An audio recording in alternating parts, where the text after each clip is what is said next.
Welcome back mga kaaldab. Ito na naman po ang inyong lingkod, si Mr. Destiny.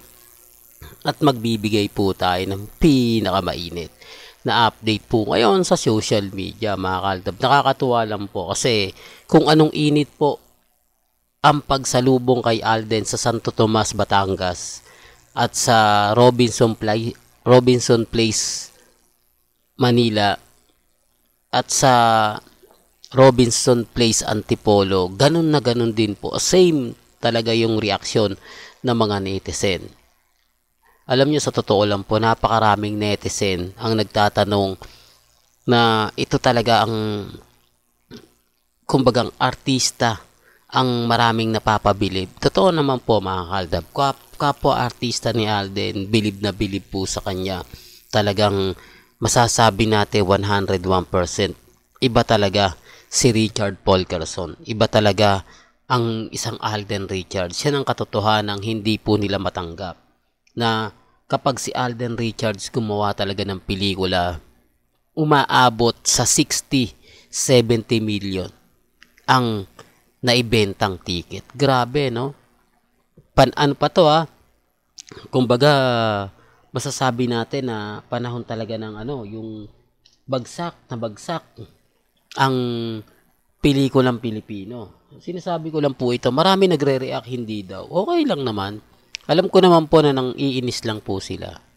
O alam ko naman po na galit lang sila. Kasi kung totoo po yung sinasabi nila, marami ng pelikulang gumawa. Marami ng mga indie film ang naglabasan. Wala nga po yung Black Sheep Entertainment, di po ba? Yung ginawa nila Carlo Aquino at ni Mengay. Nasaan na siya? Di po ba wala? Yan ang sinasabi natin mga kaaldab. Kaya nga po ako kampante at matatag. Alam po kasi natin yung mga nangyayari. Alam po kasi natin yung mga nagaganap. Di po ba? Kaya kita nyo naman po sa pagbibigay ng update. 101% tayo. Kaya sa mga nagsasabi na fake news ako, okay lang po yun. At least trending po yung Aldab. Aldab pa rin. Di po ba? Bagamat maraming magre-react, maraming nagsasabi na ano naman kayo celebrity trending in the Philippines, yan naman yung lagi nyo sinasabi. Okay lang, sa mga hindi naniniwala, hindi naman natin to pinipilit. Kaya nga po ako, kumbaga, laging nagbibigay ng mga kaganapan, laging nagbibigay ng mga update patungkol po kina Alden at kay Maine. Doon lang po tayo. Kahit anong sabihin po nila, kahit anong ipaliwanag po nila, pagdating po kay Mengay at kay Alden, doon lang po tayo. Huwag po kayong basta-basta maniniwala sa mga pasaring, mga balita na hindi po talaga maganda at hindi kaaya-aya. Masaya po ako, lalo na nga po kapag ang pinag-uusapan, ang real life couple. Di po ba? Tapos ngayon, maingay na maingay ang pelikula nila Alden at ni Maine. Yan po yung hinihiling na mga taong pumunta sa Antipolo, Manila at Batangas. Real talk mga kaaldab. Kaya nga po titignan natin. Sana nga po matuloy ito. Ito yung isa sa pipilitin siguro ng management. Siguro total may na nga raw po si Mengay. Hindi daw imposible mangyari yan. Sabi ko nga po sa inyo, nakakatuwa po kasi sa dami ng mga taong nag-abang, sa dami ng mga taong kumbaga nag-antay, nakita naman po talaga nila. Hindi po ba? At dito po remind ko lang po, kapag natuloy siguratong ano ba yan, Mr. Destiny? Kapag siguro dumating at yung punto na siguradong gagawa ng pelikula si Lamengay at si Alden, grabe siguro, ang daming takot dito, no? Ang daming magre-react, ang daming sabihin na natin na matutuwa. Di po ba? Yan naman po yung hinihintay namin. Yan naman po talaga yung gusto namin. Kumbaga matapos na, sabi nga nila, Benchard is back soon. Po ba? Kaya nga po mga kaaldab, tinitignan natin yan. Sa mga ayaw pong maniwala, sa mga nagsasabi ng ganito, malakas po talagang ugong-ugong na para po sa pelikula ni Alden at ni Maine. Ngayon pa mga kaaldab na kailangan ng industriyang Pilipino o pelikulang Pilipino ang suporta ng mamamayan.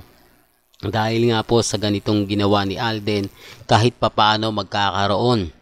Di po ba? Hindi natin pwedeng sabihin na malabong mangyari, di po ba? Yung sinasabi kasi ng iba, hanggang pangarap na lang kayo, Mr. Destiny. Ang aldab ninyo, wala na. Mga delulo na lang ang natitira, wag nang masyadong umasa dahil kumbaga tapos na yung panahon ninyo, mag-move on na kayo. Di po ba? Yun naman po yung sinasabi nila. Kaya nga po ako dito sa channel ni Mr. Destiny, 101%, di po ba, na lahat ng mga gusto nyong mapanood, lahat ng mga gusto nyong mapakinggan, pagdating po kay Mengay, kay Alden, pupunta lang naman po kayo dito. Kaya nga po tayo nagmamatsyag. Di po ba titignan natin kung ano na nga po ba yung senaryong magaganap, kung magsasama na nga po ba o hindi pa, yan ang tututukan natin. Sa ngayon, maingay nga po ang pelikula ni na Alden at ni Maine. Sa mga ayaw maniwala, nirerespeto ko po yan at ginagalang. Kumbaga may kanya-kanya tayong pananaw.